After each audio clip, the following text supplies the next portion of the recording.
Assalamualaikum warahmatullahi wabarakatuh. Hello ladies and gentlemen, I would like to introduce my group.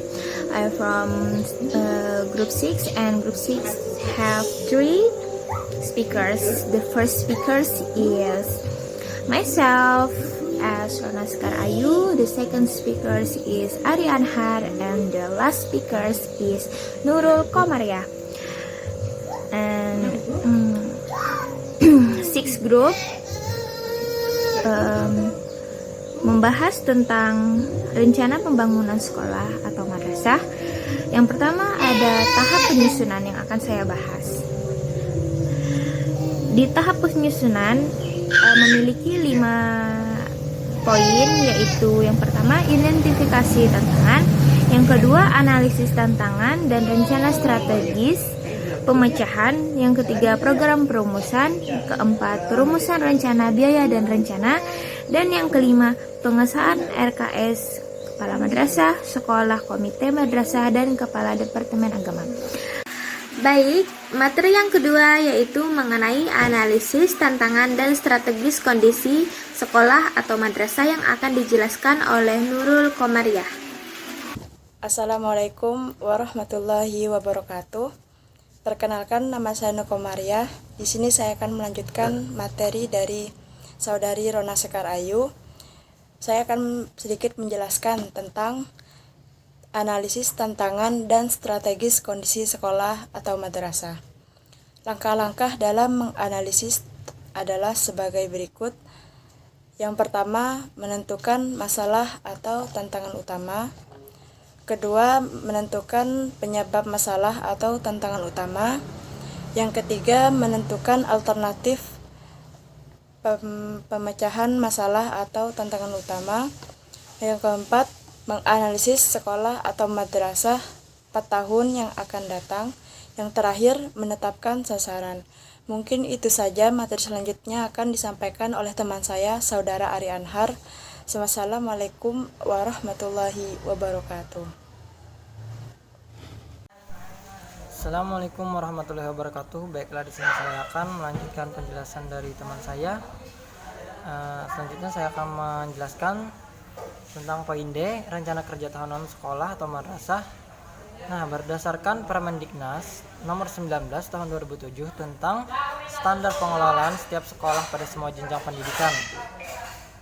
Nah, di sini setiap jenjang pendidikan harus menyusun rencana kerja sekolah dan rencana kegiatan anggaran sekolah. RKT atau rencana kerja tahunan sekolah adalah rencana kerja yang digunakan sebagai acuan melaksanakan kegiatan sekolah selama 1 tahun. Adanya RKT penting dimiliki untuk memberi arahan atau bimbingan kepada para pelaku sekolah dalam rangka menuju perubahan dan tujuan sekolah yang lebih baik. Nah, adanya RKT diharapkan dapat dijadikan sebagai satu pedoman kerja untuk perbaikan dan pengembangan sekolah. Yang kedua, yaitu sebagai sarana untuk memonitoring dan evaluasi pelaksanaan pengembangan sekolah. Yang ketiga, yaitu untuk bahan untuk mengajukan usulan pendanaan pengembangan sekolah atau madrasah.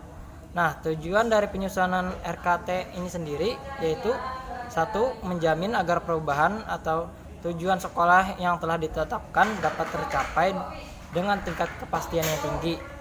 Yang kedua yaitu mendukung koordinasi antar pelaku sekolah. Yang ketiga yaitu menjamin keterkaitan antara perencanaan, penganggaran, pelaksanaan, dan pengawasan. Nah, yang keempat yaitu mengoptimalkan partisipasi warga, sekolah, dan masyarakat. Nah, yang keempat yaitu menjamin tercapainya penggunaan sumber daya secara efisien dan efektif. Nah, selanjutnya di sini saya akan menjelaskan tentang bagian E, rencana biaya dan pendanaan. Nah, yang dimaksud dengan rencana biaya adalah rencana kebutuhan dana yang diperlukan untuk pelaksanaan program dan kegiatan yang telah dirumuskan serta operasional. Kebutuhan dana ini dihitung tahunan untuk 4 tahun ke depan. Nah, menghitung biaya program yaitu mengkalikan jumlah satuan dengan harga satuan. Setelah keduanya dihitung, kita tinggal menambahkan untuk mendapatkan total rencana biaya yang dibutuhkan selama 4 tahun mendatang. Nah, hal ini dilakukan untuk mengetahui beberapa biaya yang akan diperlukan untuk melaksanakan program tersebut. Nah, di sini maksudnya mengkalikan harga satuan dengan jumlah satuan. Misalkan kita membeli beberapa kursi, terus beberapa papan tulis untuk kebutuhan pembelajaran. Nah, di situ kan misalkan kita beli 10 bangku dan juga 5 buah papan tulis. Nah, di situ kita kalikan berapa harga satuan papan tulis, misalkan 100.000. Nah, kita kalikan 5 yaitu 500.000. Dan juga misalkan untuk 10 bangku cadangan selama 4 tahun, misalkan mengganti bangku yang telah lama rusak.